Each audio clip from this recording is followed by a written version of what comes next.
నేను వచ్చిందంటే మీకు మంచి ముచ్చట్లు చెప్తా కదా, మరి ఇయ్యాలే ముచ్చట్లు వేసుద్దామా? ముందుగాల హెడ్లైన్. పొద్దుగాల ఓటింగ్, పొద్దు మీకి కౌంటింగ్, ఏమైతుందో నారన్న షెవ్వు కటింగ్. కాక మీదున్న ఆంధ్ర కాపులు, లీడర్లే మొత్తానికి పాపులు.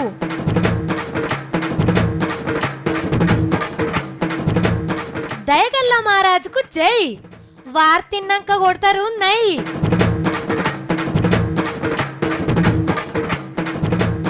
దునియాను వణికిస్తున్న పురుగు, దేశాలు పెడుతున్నాయి పరుగు. షరతులు కడుతున్న సత్తి, 150 సీట్లలో గెలిచే పార్టీకి వచ్చిన సీట్లు 100, 100, 90, 80, 80. ఆహా, కాబోయే విశ్వనగరం ఇజ్జత్ కాపాడే దమ్ము ధైర్యం ఒక్క పురాణా పూల్ పబ్లిక్కే ఉన్నది. మొన్న కొలువులకు సెలవిచ్చి ఓట్లేయమన్నా సగం మంది కూడా సందుగులకెళ్ళి ఓటర్ కారట్లు తీయాలి. దొరికిందా సందనుకొని సినిమాలు షికార్లతోని ఫుల్ ఎంజాయ్ చేసిన రోట్ల పండగ నాడు తెల్లారి టీవీలు పేపర్లన్నీ పబ్లిక్ ఇజ్జత్ తీసి పడేసినాయి. సూటు బూటేసుకున్న గీళ్ళ కంటే ఊర్లే గోష పెట్టుకునే గోవిందే నయమని. అగో గా మరకం దూడిపేసే ఆయుధం పురాణా పూల్ ఓటర్ల చేతులుంది. ఏళ్ళకి ఇంకు ఊయలేక ఆఫీసర్ల ముఖాలు నల్లవాడాలి, ఓటింగ్ మిషన్ల వజన్లు పెరగాలి, లీడర్ల ఆశలు ఆకాశమంత ఎత్తుకెదగాలి. ఓటింగ్ శాతం చూసి చార్మినార్ తలెత్తుకొని మీ అందరికీ సలాం కొట్టాలి. ఏమంటారు? పురాణా పూల్ వార్డులున్నోళ్ళు మాత్రమే ఓటేయాల్సి ఉంటది. పాత బస్తీల పతంగి పాటోళ్ళ ఫైటింగ్ పుణ్యమే ఇదంతా. మొన్న కాంగ్రెస్ లీడర్లను కొట్టిండ్రు కదా, దొంగోట్లు వేస్తుంటే అడ్డం పోయినందుకు గడబడి చేసిండ్రని ఈ వీళ్ళు పోయి కంప్లైంట్ ఇస్తే మళ్ళా ఓట్లు పెడుతుండ్రన్నట్టు. 36 తావులల్లా ఓట్ల మిషన్లు పెడుతున్నారు. ఇంకా ఇంకు మరక ఓలేదు కాబట్టి ఇంకో ఎలుక అంటిస్తారు. మళ్ళా లొల్లులు కాకుండా మిలిటరీ పోలీసు వాళ్ళని దింపుతున్నారు. గీడ పోలింగ్ గొడిచినాకనే కడమ వార్డులల్లో ఓట్లను లెక్క పెడతారు. అంటే పొద్దుకే ముంగట లీడర్ల జాతకాలు బయటపడతాయి. సర్వేలన్నీ కారు గుర్తుకే జైగొట్టినాయి గాని మరి ఎవరు పటాకులు కాలుస్తారో, ఎవరు మిఠాయిలు మంచుతారో, ఎవరు మోకాలు దాచుకుంటారో రేపు ఈ ఆళ్లకు మొత్తం తెలిసిపోతుంది. ఇక మరి మన ఎర్రన్న శెవ్వు శపథం ఏమైతుందో చూడాలి. మరి 33.5 కోట్ల దేవుళ్ళు మన తెలంగాణ దిక్కే చూస్తున్నట్టు కొడుతుంది నాకైతే. మనోళ్ళు దేవుళ్ళని నిద్ర వనిస్తే ఒట్టు, పండగలు వెనుక పండగలు మునం పెట్టి చేసే వరకు రెస్ట్ దొరకకుండా అవుతుందట. జర్రంతా ఆలోచించి మంచిగా వరాలు గుమ్మరిద్దామన్నా టైం దొరకలేదు కావచ్చు. ఆ దేవునికి కొలిస్తే నేనెందుకోవాలి అనుకుంటారా కడమ దేవుళ్ళు? వాళ్ళకి ఎట్లా పూజలు చేస్తుండ్రు, నాకెట్లా చేస్తుండ్రు అని తెలుసుకునేందుకు మొత్తం మీద తెలంగాణ రాష్ట్రం చుట్టే చక్కర్లు కొడుతుండ్రట. మరి గా తీర్ల పండగలు జరుగుతుంటే ఎందుకు రారు? మరి పండుగలంటే మన తాన్నే ఏమన్నా జరుగుతున్నాయా? మొన్న ఎర్రవెల్లిలా 5 రోజుల యాగం పండుగ, నిన్న సంక్రాంతి పండుగ అయిపోయిందో లేదో మేడారం జాతర రానే వచ్చింది. జాతర ఇంకా సుర్వే కాలేదు, అప్పుడే ఇరగబడ్డారు భక్తులు. 20-30 లక్షల మంది వచ్చిండ్రట. ఇప్పటికే 17వ తారీఖు సంధి అస్సలు జాతర నడుస్తున్నది. అప్పుడు 1 కోటి మంది మీదనే వచ్చేటట్టున్నారట. తెలంగాణ వచ్చినాక సమ్మక్క సారక్క ఫస్ట్ పండుగ నాయే. చిన్నగా చేస్తుందా మరి సర్కారు? 150 కోట్లతోని మా సంబరంగా చేస్తున్నది. సల్వ పందిర్లు వర్షిండ్రు, లైన్ల కోసం ఇన్పరాడ్లు వాతిండ్రు, మంచినీళ్ళ నల్లాలు జంపన వాకాడ తానాలు చేసేందుకు సౌలతులు చేసిండ్రు. సకల ఏర్పాట్లతోని ధూమ్ ధామ్ గా జరగబోతున్నది మేడారం జాతర. బంగారం మొక్కులు తీర్చుకుంటందుకు లారీలకు లారీలు దిగింది బెల్లము. సీఎం సార్ పోయి బంగారం మొక్కు తీర్చుకొని వస్తాడట. 4 రోజుల పండుగ ఎట్లా జరుగుతుందో అప్పుడు చూపిస్తాను తీయండ్రి. మేడారం జాతర అయిపోగానే కృష్ణ పుష్కరాలు వస్తున్నాయి. 12 ఏళ్ల కోపారు అచ్చేటి ఆయే. మొన్నటి గోదావరి పుష్కరాలు లెక్కనే మా సంబరంగా చేయబోతున్నారు. అట్లనే నడిమింట్లకు నల్ల నీళ్లు తెచ్చినాక, నీళ్ళొచ్చి చెర్లల్లో చేపలు దునికినాక, డబుల్ బెడ్రూమ్ ఇండ్లల్లో పాలు వంగించినాక ఇంతకంటే పెద్ద పండుగలు జరగబోతాయి కావచ్చు. ఇదేం చిత్రమో గాని పైసలు ఎక్కువ కావాలి, కొలువులు పెద్దవి కావాలి, మందిలా పెద్దరికం ఉండాలి. కానీ కులం కాడికొస్తే తక్కువ ఉంటే మంచిగా ఉండు అని అనుకుంటారు కొందరు.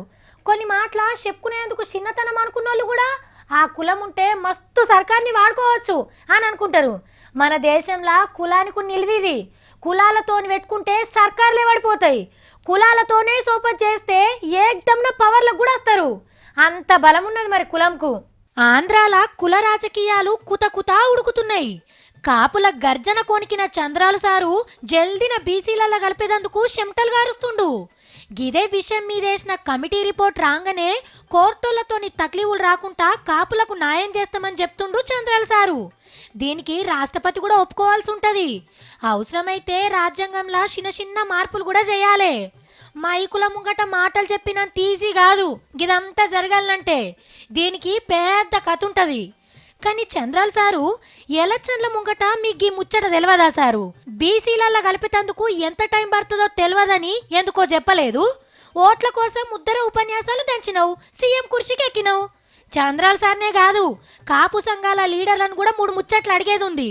ఓట్ల కోసం తిమ్మిని బమ్మి చేసే మాటలు మస్తు మాట్లాడతారు రాజకీయ లీడర్లు. ఓట్లేసినాక ఓడమల్లన్న బోడమల్లన్న కథ చేస్తారని తెలవనోళ్ళ మీరు. బీసీలలో కలుపుతారని చెప్తున్నావు కానీ ఏ లెక్క కమ్మటి కలుపుతావు, ఎంత టైం పడుతుందో చెప్పు అని చంద్రాలు సార్ని ఎందుకు అడగలేదు? అప్పుడు అడగలేదు కాబట్టే అధికారంలోకి వచ్చినాక ఆయన చేస్తా చూస్తా అని అంటున్నాడు. మరి చేసేదాకా చూసుకుంటా కూర్చోండ్రి. కమిటీ వేసి వాళ్ళు రిపోర్ట్ ఇస్తేనే బీసీలల్లో కలపాలి, లేకుంటే కోర్టులో కేసేస్తామని చెప్తున్నాడు. మరి అప్పటిదాకా ఆగుండ్రి. ఇక కాపులను మా దాంట్లో కలిపితే ఒప్పుకోము, జంగు లేపుతామని మాట్లాడుతున్నారు బీసీ సంఘాల లీడర్లు. మరి చంద్రాలు సార్ ఒట్టు పెట్టినప్పుడు ఎందుకో మాట్లాడలేదు. మేము ఒప్పుకోము అన్నప్పుడే ముఖం మీద చెప్పుంటే ఆయన బాధ ఏందో ఆయన పడేటోడు కదా. ఇప్పుడు బీసీలకు అన్యాయం జరగకుండానే కాపులకు న్యాయం చేస్తా అని అంటున్నాడు. ఇంకేం కావాలయ్యా మీకు? అందరు కలిసి ఎందుకు ఆడుతున్నట్టు గీ డ్రామాలు? ఉట్టిగానే జనాల నాగం పట్టించుడు కాకుంటే మనము ఏ ముచ్చట గా ముచ్చటే చెప్పుకోవాలి. రాజకీయంలా చంద్రాలు సార్ తర్వాతనే ఇంకెవరైనా. పట్నం ఎలక్షన్లల్లా పొల్లు ప్రచారం చేసిండా? మరి ఓటేసిండా? వేయలేదు. సార్ ఓటెందుకు వేయలేదో ఇప్పుడు తెలిసింది నాకు. పాపం గీ ముచ్చట తెలవక బాలయ్య బాబు సిక్కులలో పడ్డాడు. సారు ఎప్పుడు సినిమా షూటింగ్లే కాకుండా అప్పుడప్పుడు రాజకీయము రూల్స్ గివి తెలుసుకో సారు, లేకుంటే మీ బావ దగ్గర 4 ఇద్దరు నేర్చుకో. మొన్న బాలయ్య బాబు మీసాలు తిప్పి తొడగొట్టి ఒక్క వైపు చూసుకుంటా ఓటేసిండు కదా. ఆంధ్ర రాష్ట్రంలో హిందూపురానికి ఎమ్మెల్యే అయ్యుండి హైదరాబాద్ లా ఎట్లా ఓటేస్తాడు అని లాజిక్ పాయింట్ పట్టిండు మన పొన్నం ప్రభాకర్ సారు. ఎలక్షన్ సంఘానికి కూడా ఉత్తరం రాసిండు ఇదే ముచ్చట మీద. రాష్ట్ర శాసనసభ్యుడిగా ఉంటూ ఇక్కడ హైదరాబాద్ లో ఎలా ఓటేషన్ అనేటువంటి అంశాన్ని నాకున్నటువంటి ఒక అనుమానాన్ని నివృత్తి చేసుకోవడానికి ఎన్నికల కమిషన్ ఫిర్యాదు చేసి తగిన చర్య తీసుకోమని కోరడం జరిగింది. కావచ్చు, అందుకే తెలివిగా చంద్రాల్ సార్ ఓటేయలేదేమో. మేడం కొడుకు కోడలతోనే ఓట్లేపించిండు. ఆంధ్ర మంత్రులు ఎమ్మెల్యేలు చాలా మంది హైదరాబాద్ లోనే ఉన్నా ఇందుకే ఓటేనట్టున్నారు. పాపం బాలయ్య బాబు ఏలు కింకు రుద్దుకొని నేనే ఉత్తమ లీడర్ నని ఎగిరిండు. మరి ఏమైతుందో చూడాలే. నువ్వు ఎగిరేరా, ఆగు మనసులో ఏరు గెలుస్తారా అనుకో.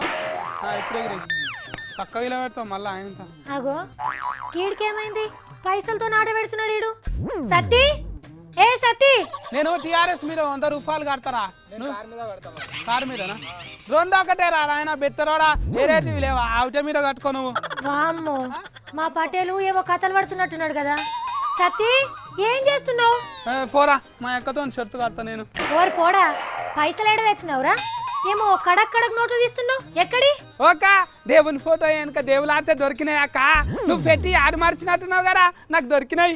నీ పిత్తిరోడా, మర్చిపోవుడు కాదు, నేనే దాచబెట్టుకున్నా. యాదగిరి గుట్ట కోదమని జమ చేసుకుంటున్నా. గంత దూరం ఎందుకు పోతావాక? ఆతలు ఎవరు చెప్తారు మరి నువ్వు డుమ్మ కొడితే? మన ఇంట్లో దేవుని ఫోటో ఉన్నారు కదా అక్క. అక్క ఇగో నేను 500తో 5000 తెస్తా అక్క. ఊకో ఏం కాదు. ఏంటి 500 పెట్టి 5000 తెస్తావు? పైసలు ఏమైనా చెట్లకు కాస్తున్నాయా? చెట్లకు గారాక చెట్టులు కడుతున్నా. ఇండియా పాకిస్తాన్ అప్పుడు క్రికెట్ మీద బిట్లు కట్టరా, గట్టనే కడుతున్నాక. ఓ పోడా, బెట్టింగులు కాస్తున్నావా? తప్పురా, మనం విలేకరులం, మనం షరతులు కట్టొద్దు. షరతులు కట్టొద్దు కానీ అబద్ధాలు చెప్పొచ్చు చాక. నువ్వు మా పొద్దుగా లేచిన సంది ఫుచ్చర్ అబద్ధాలు ఆడతావు నువ్వు. అయితే నేను అబద్ధాలు చెప్తానా? ఎప్పుడు చెప్పిండ్రా బాబు? ఏమో లేనిపోని బదనం పెడుతున్నావు నా మీద. అక్క ఏ లాచ్కని ఐఫోన్గానే గిట్లనే చెప్పాలక్క. 150 సీట్లలో గెలిచే పార్టీకి వచ్చిన సీట్లు 100, 90, 80 గెలిచే పార్టీకి వచ్చిన మెజారిటీ అంటానికి ఇట్లా టీవీలో చెప్పినట్టే చెప్పాలి కదా అక్క. నీ బొందరా నీ బొంద, నేనెప్పుడు చెప్పినా గట్లా? నువ్వంటే నువ్వు గారక్క, మన ఇలేకర్లే టీవీలలో సర్వే చేసి చెప్పరా. వాళ్ళు సర్వేలు చేస్తే నువ్వు షరతులు కడతావా? సర్వేలు చేస్తే పైసలు వస్తాయి అక్క, షరతులు కడితేనే నిజాలు చెప్తారు. అక్క మనం ఇద్దరం ఇప్పుడు షరతులు కట్టుకుందామా? నేను కట్టాను పో. ఏమో షరతులు కట్టాలన్నట, షరతులు నేను అసలుకే కట్ట. సర్వేలు చేసి మనమే చెప్తాం కదా అక్క, మనం నమ్మకుంటే ఎట్లా అక్క? నాతో షరతు కట్టాలి, నువ్వు గెలవాలి ఇప్పుడు. చూడు సత్తి, నువ్వు నన్ను ఎంత రెచ్చగొట్టినా సుత్తి పెట్టి కొట్టినా నేను షరతులు కట్టనంటే కట్టను. నువ్వు నిజంగా నిజామాబాద్ బిడ్డవు అయితే, నీ ముక్కుకు పెట్టుకున్నది బంగారు ముక్కు ఫుల్లనే అయితే నాతో షరతు కట్టి గెలువు చూస్తా. అబ్బో అంతుందా? సరే ఏందో షరతు చెప్పు చెప్పు. నువ్వు ఓడిపోయినావు అనుకో, మేకప్ అసలుకే వేసుకోవద్దు, కండ్లకు కాటికనే పెట్టుకోవద్దు, మళ్ళా సౌరం తీసేసి ఉత్త ఫిల్లిసిగతోనే ఆర్తలు చెప్పాలి. ఆహా అట్లనా? అయితే మరి నువ్వు ఓడిపోతే ఆ షెడ్డి లోడా సంగి తోడుకోవద్దు, జీన్ పాయింటే వేసుకోవాలి. నీకు అట్లా బోడనెత్తి కూడా ఉండద్దు. రోజుకి ఒక్క పారే పువ్వ తినాలి, బాసన్లన్నీ నువ్వే తోమాలి. సరేనా మరి? నేనే గెలుస్తున్నా అక్క, బరాబర్ చెప్తున్నా అక్క. ఎందుకైనా మంచిది ఒక పార అద్దంలో నీ ముఖం చూసుకో, ఎందుకంటే అటెంక నీ సౌరం ఉండదు, ఉత్త పిల్క చుట్టే ఉంటది. ఓరి సత్తిగా, సుత్తి లేకుండా సూటిగా చెప్పురా షరతులేంటియో. టైం పాస్ చేయకీడా, నాకు అసలే పేయి తిరుగుతున్నది. పేయి తిరిగితే నెత్తి దంపి గోలు వేసుకో, కానీ హైదరాబాద్ లో ఎవరు జెండా ఎగిరేస్తారో అది చెప్పు ముందుగాల, దాని మీదనే మన షరతు ఇయ్యాల. ఓ దీనికా? అయితే నేను కేటీఆర్ సార్ గెలుస్తాడని దస్తేస్తున్నా, సరేనా? ఓక, నువ్వు దస్తేసిరేంది? నేను ఎప్పుడో చెద్దరుగా అప్పేసిన కేటీఆర్ సార్ మీద గెలుస్తాడంట అని. నువ్వు వేరేటోళ్ళ మీద కట్టు, మళ్ళీ ఇద్దరం గెలుస్తాము. నువ్వేదో మంచిగా చెప్తావు అనుకుంటే అంత తొండి షరతు చెప్తున్నావు. నేను కట్టను పో, ఏం చేసుకుంటావు చేసుకపో. దుమ్ము దులుపుకొని చెప్తున్న సాఫిట్ రక్క, కేటీఆర్ సారే గెలుస్తాడు. తీన్మారు వార్తల్లో నా వార్త మీరు ఒట్టు ఒట్టు ఒట్టు. ఓరి సత్తిగా, నువ్వంతా కట్టప్ప లెక్క ఎన్ని పోటు పడుతున్నావు నాకు. ఇంకెవరి మీద కడతాం? 15 సీట్లతో ఉత్తమ్ సారే గెలుస్తాడు. కేటీఆర్ సారే గెలుస్తున్నాడు. చూసుకున్నాం ఇక ఐసీకి తైసి. తీన్మార్ అనుమానులారా, రేపటి సంది ఏమనుకోకుండి, సాఫిట్ లెక్క ఫిల్కసిగతో వార్తలు చెప్తుంది. గుండెను మెత్తగా చేసుకొని జర చూడండి. చూసుకుందాం ఎవరు గెలుస్తారో. నువ్వు గెలుస్తాను, నేను గెలుస్తాను. వార్తలు చూసే ప్రేక్షకులకి ఒక పరీక్ష. తీన్మార్ వార్తలల్లో తీవ్ర పరిణామాలు చోటు చేసుకోబోతున్నాయి. టీవీ కట్క బంద్ పెట్టకుండా చూడుండ్రి. రేపు ఎవరు గెలుస్తారనేది నేను చెప్తాను. ఇగో ఇప్పటి సంది పోరగాళ్ళకు చాక్లెట్లను కొనిచ్చుడు బంద్ పెట్టుండ్రి, లేకుంటే ఇంట్లో ఛాయలు తాగుడు తక్కువ అలవాటు చేసుకోండ్రి. అది కాదంటే నెలకో రోజు ఉపాసం ఉండుండ్రి. అమ్మో కడుపు మార్చుకొని మేము ఉండలేం అని అంటే బస్సులో పోకుండా నడుచుకుంటూ పోవడం అలవాటు చేసుకున్నా మంచిదే. ఇవన్నీ మాతోని కావు అని అనిపిస్తే ఏం లేదు, చక్కగా మీ సార్ దగ్గరకు పోయి సార్ మాకు జీతం పెంచుండ్రి అని అడుగుండ్రి. ఎందుకంటారా? చెత్త ఐడియాలు చేసుట్లా సెంటర్ సర్కారోళ్ళను మించినోళ్ళే లేరు. మొన్నటిదాకా స్వచ్ఛ భారత్ పేరంట్ అని చేసిండ్రా, అటెంక షీపులు కొంటందుకు పైసలు చాలతలేవని మన జేబులు ఊడ్చే కార్యం చేసిండ్రా. ఈగిప్పుడు పారేసే చెత్తకెళ్ళి పైసలు ఏరుకునే ప్లాన్ చేసిండ్రు. ఇంటికింత చెత్త ట్యాక్స్ వేయమని రాష్ట్ర సర్కార్లకు ఉద్దర సలహాలు ఇచ్చిండ్రు. గా పైసలతోని మీ మున్సిపాలిటీలను నీట్గా చేసుకోమని ఢిల్లీకెళ్ళి మన సీఎం సార్ కూడా ఉత్తరం రాసిండ్రట. కేసీఆర్ సార్ ఓకే అనుడే ఆల్చమట. నెలకిన్ని పైసలు ట్యాక్సుల కింద చదివించుకోవాల్సి ఉంటది. ఇక రేపు గడ్డం గీసుకుంటే ఇంత ట్యాక్సు, గుండు చేపించుకుంటే అంత, నవ్వితే కొంత, ఏడిస్తే కొంత, తుమ్మితే మొత్తం అని కూడా ట్యాక్సులు వేస్తారేమో. మీరైతే కట్టేందుకు తయారుగుండ్రి. మరి ఇది కూడా చెత్త వార్తే. షిషిషి అంటే మంచి వార్తనే కానీ చెత్త గురించి అన్నట్టు. ఢిల్లీలో సఫాయి కార్మికులు పనిని బంద్ పెట్టారు కదా, 10 రోజులంతా ముక్కులకు దస్తులు కట్టుకునే తిరుగుతున్నారు పబ్లిక్. అయినా లీడర్లకు గింత కూడా ఆసన కొడతలేదట. గబ్బాసన కొడుతున్న చెత్తని ఇంకా గెలికిస్తున్నారు కానీ ఎత్తేపిచ్చే ఆలోచనే చేస్తలేరు. ఇక ఆడేం జరుగుతుందో మీరే చూడండి. సిగ్గు లేదురా శివ అని అంటే చిన్నప్పుడే పోయింది అని అన్నాడట. అగో గట్లనే ఉన్నది ఢిల్లీలా పార్టీల ఫైటింగ్ కూడా. సఫాయి కార్మికులు పనులు బంద్ పెట్టి సమ్మె చేస్తుండ్రు కదా, వాళ్ళ సమస్యలు తీర్చేది పోయి ఒకరి మీద ఒకళ్ళు చెత్తెత్తి పోసుకుంటుండ్రు. స్వచ్ఛ భారత్ చేసిన అనుభవం పువ్వు గుర్తోళ్ళకున్నది. షీపుర్ గుర్తుకు సార్థకత తెస్తందుకు కేజ్రీవాల్ సార్ పార్టోళ్ళు షితాన్ తనలాడుతుండ్రు. వీళ్ళ చెత్త రాజకీయం వీళ్ళదే గాని కడుపుగాలి రోడెక్కిన కార్మికుల గురించి పట్టించుకునేటోడే లేడు. అగో చూడుండ్రి, రోడ్ల మీద ర్యాలీ తీస్తుంటే కార్లు బస్సులు ఎట్లా ఆగిపోయినాయో, బొచ్చెలు పట్టి అడుక్కుంటుండ్రు, గుండ్లు కీక్పించుకుంటుండ్రు, శవయాత్రలు చేస్తున్నారు 9-10 రోజుల సంధి. అయినా మాకేం గర్జు అన్నట్టే సెంటర్ సర్కారోళ్ళు, కేజ్రీవాల్ సర్కారోళ్ళు ఉడికేసుకొని తిని తడికేసుకొని అంటుండ్రు. గీ టైంలా బయటి దేశంలోకెళ్ళి ఓ పెద్ద మనిషిని పట్టుకొచ్చి ఢిల్లీలల్లా గల్లీల పొంట తిప్పాలే. గబ్బాసనకు గత్తరస్తది వాళ్ళకు. మనోళ్ళు కాబట్టి తట్టుకుంటున్నారు కానీ మోదాలు మీ మురికి రాజకీయాలు ఆపి సఫాయి కార్మికుల సమస్యలను తీర్చుండి సార్లు. అటెంక మీరు తన్నుకున్నా గానీ ఎవ్వరు పట్టించుకోరు గాని. మొన్న మా ఇంటి పక్కకు కుక్కీనింది. 10 పిల్లలు తెల్లగా ఎంత ముద్దుగున్నాయో. మరేమైందో ఏమో, బాలింత కుక్క జీవిడిచింది. పాలకు పిల్లలన్నీ కుయ్యు కుయ్యు కుయ్యమని మొత్తుకుంటున్నాయి. అప్పుడు మా ఇంట్లో కూడా ఒక్క పాల బొట్టు లేదు. పాపం అనిపించింది వీటిని చూస్తే. గప్పుడు దేవుని లెక్క పందొచ్చింది, కుక్క పిల్లలకు పాలిచ్చింది. గప్పుడు కుక్క పిల్లలన్నీ నిమ్మలంగా వండుకున్నాయి. కుక్క జాతి పంది జాతి ఒక్కటి కాకున్నా మనం జంతువులం, మనకు మనమే సాయం చేసుకోవాలి అనే గొప్ప నీతిని చెప్పింది అన్నట్టు. అదే మనం ఎట్లా తయారవుతున్నామో తెలుసా? రాను రాను రాజుగుర్రం గాడిదైందన్నట్టు మనం మనసులేని మిషన్ మనుషులం అవుతున్నాం. గీ వార్త చెప్తందుకు మా తాను ఎక్కువ వీడియోలు లేవు, కానీ మండుతున్న గీ మంటే ఈ వార్తకు సాక్ష్యం. బెంగళూరులో టాంజానియా దేశపు అమ్మాయి కార్లో పోతుంటే వేరే 2 కార్లకు టక్కర్ అయితే ఆగిందట. అయ్యో పాపం, ఎట్లా జరిగిందో అని చూద్దామని ఆడుకోతే గీమెనే టక్కర్ పెట్టిందని పొల్లె ఎంటబడ్డారట కొందరు బద్మాషిగాళ్ళు. బట్టలు ఊడదీసి తన్నుకుంటూ రోడ్ల మీద తిప్పిండ్రట. ఒక్కోళ్ళంటే ఒక్కోళ్ళు కూడా పోయి ఆపినోళ్ళే లేరు. కారుకు అగ్గిపెట్టి బూడిద చేసేసిండ్రు. ఇప్పుడు దావుకన్లా సావు బతుకుల మీదుందా ఆ అమ్మాయి. గీ ముచ్చట తెలిసినాక టాంజానియా దేశ పెద్ద మనిషి, మీ దేశ పొలకు సిగ్గు శరం లేదు, అమ్మాయిని రోడ్ మీద పడేసి కొడతారా, పబ్లిక్ సినిమా చూసినట్టు చూస్తారా అని తిట్టిన తిట్టును తిట్టకుండా తిడుతుండు. ఆ తిట్లకు మన పెద్ద లీడర్లు తలకాయ ఏడబెట్టుకోవాలో తెలుస్తలేదు కాదా మరి.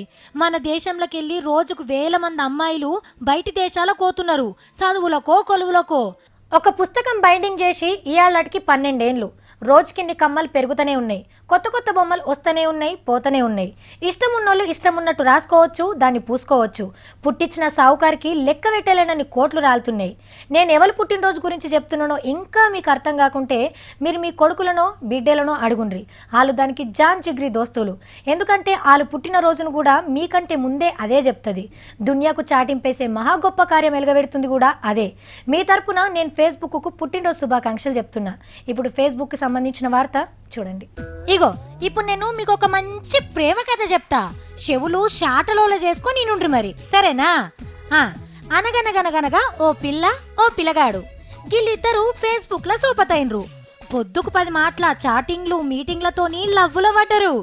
ఒకరి మీద ఒకరు ప్రేమలు ఒలుక వస్తుంటే ముఖం పుస్తకం తడిసి ముద్దయిందట. ఓ పారి ఫేస్ టు ఫేస్ కలుసుకొని ఇక లవ్ ఆడుకుందామా, రేపు పలానా హోటల్లో కలుసుకుందామా అని టైం ఫిక్స్ చేసుకున్నారు. మనోడేమో హీరో లెక్క, ఆమెనేమో హీరోయిన్ లెవెల్లా ముద్దుగా తయారై హోటల్కి పోయినరు. ఇక మొగల్ని చూసి ఒకళ్ళ మొగాలు వెలిగిపోవచ్చు అని అనుకుంటున్నారులే. వెలిగిపోలే, ట్యూబ్ లైట్ లెక్క పక్కున వెలిగిపోయినాయి. వాళ్ళిద్దరు పెండ్లం మొగడు. ఇగో ఇది సినిమా స్టోరీ కాదులా, ఉత్తరప్రదేశ్ రాష్ట్రంలో రాయ్ బరేలీలా ఒరిజినల్ గా జరిగింది. ఈ ఇద్దరు ఆల్మోగలకు ఇంట్లేదో కీసులాటలు జరుగుతున్నాయట. మనశ్శాంతి కోసం ఫేస్బుక్ లో కమ్మదేరి మొగడేమో హీరో ఫోటో, పెన్లం హీరోయిన్ ఫోటో పెట్టుకుండ్రట. రామేశ్వరం పైన శనేశ్వరం వదలనట్టు హోగళ్ళకి తెలవకుండా ఇంకొకళ్ళు వీళ్ళని ఇళ్ళెలా వాడుకుండ్రు. అగో గట్ల ఫేస్బుక్ తోని బుక్ అయి ఇడుపు కాగితం దాకా వచ్చింది వీళ్ళ సంసారం. కానీ లవర్ తోని మాట్లాడినంత ముద్దుగా ఇంట్లోనే వీళ్ళు మాట్లాడుకుంటుంటే ఇవాళ 3 మార్లకు వచ్చేటోళ్ళ. ఓ ఫేస్బుక్ ను వాడే సార్లు మేడాలు పక్కోళ్ళతోని సోపత్ చేస్తున్నప్పుడు జర పైలముండ్రి. ఏంటట్లా చూస్తుండ్రు? ఇంకేం వార్త చెప్తాను చూస్తుండ్రా? ఏం లేదు, టైం అయిపోయింది, మన వార్తలు అయిపోయినాయి. రేపు ఇంకిన్ని ముచ్చట్లు పట్టుకొని వస్తా, సరేనా? టాటా.